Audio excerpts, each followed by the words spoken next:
میں پوری بے تکلفی کے ساتھ آج اپنی شادی کا واقعہ سناتا ہوں، شاید کچھ نوجوانوں کے اندر غیرت جاگ جائے۔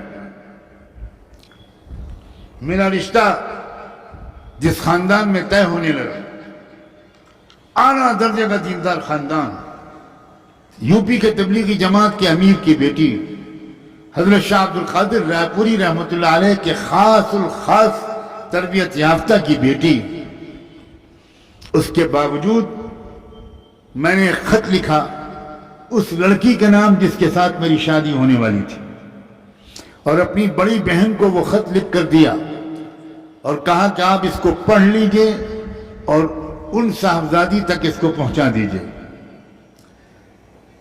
میں نے اس خط میں سلام مسنون کے بعد یہ لکھا کہ میری 3 شادیاں ہو چکی ہیں، اگر چوتھی بیوی بننے کے لیے آپ تیار ہوں تو میں اس رشتے کو منظور کروں گا، اور آپ کے والدین بھی اسی صورت میں اس رشتے کو منظور کریں۔ میری 3 شادیاں ہو چکی ہیں، آپ سب بھی حولنک بنے بیٹھے۔ 3 شادیاں؟ یہ حضرت اتنے رنگین تھے؟ نوجوانی میں یہ جوش، یہ حوصلہ، یہاں ایک سے ہی ٹیڑھے ہوئے جا رہے ہیں۔ گھبراؤ مت، میں اب اگلا جملہ بتاتا ہوں۔ میری ایک شادی ہو چکی ہے علم سے، میری دوسری شادی ہو چکی ہے ذکر سے، میری تیسری شادی ہو چکی ہے دعوت و تبلیغ اور اعلاء کلمت اللہ سے۔ اب چوتھی بیوی بن کر ان تینوں کی سپورٹ کے لیے اگر تیار ہو تو مجھے منظور ہے، ورنہ اپنی زندگی کو مشقت پہ مت ڈالو۔ میری بہن نے یہ خط پڑھا، کہا تمہارا دماغ خراب، یہ کوئی خط دینے کا ہے؟ اس طرح لکھا جاتا ہے کہ میری 3 شادیاں ہو چکی۔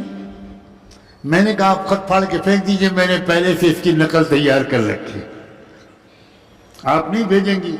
میں روز شام کو مرکز جاتا ہوں، لڑکی کے والد صاحب کے ساتھ روزانہ میرے 2-3 گھنٹے گزرتے ہیں۔ میں انشاءاللہ ان کے ذریعے یہ خط بھجواؤں گا ضرور، کیونکہ میں کلیئر کٹ بات کہنا چاہتا ہوں کہ میری زندگی کا ایک مشن ہے،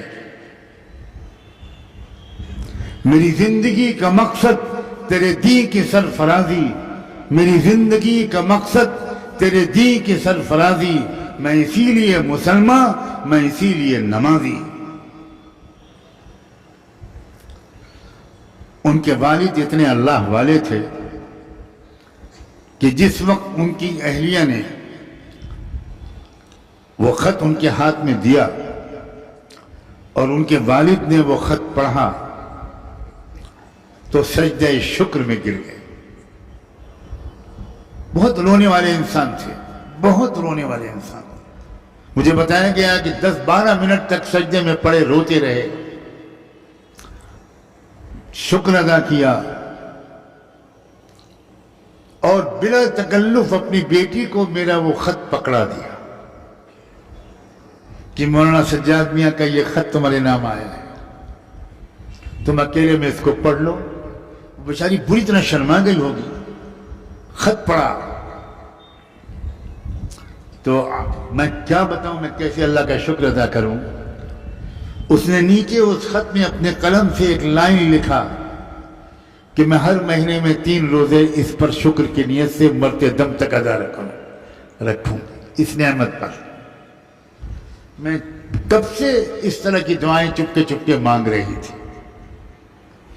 نوجوانوں، کچھ تمناؤں کو ٹھیک کرو، اسلام کو سمجھو، اسلام کے تقاضوں کو سمجھو، ہمتوں کو بلند کرو، اور ایسے صاحب کردار بنو کہ تم میں سے کسی نہ کسی پہلو سے اس ملک کو، اپنے سماج کو، اپنے شہر کو، اپنے محلے کو، کسی نہ کسی طرح اس کے ایک فرد کو تم سے راحت ملے، ترقی ملے۔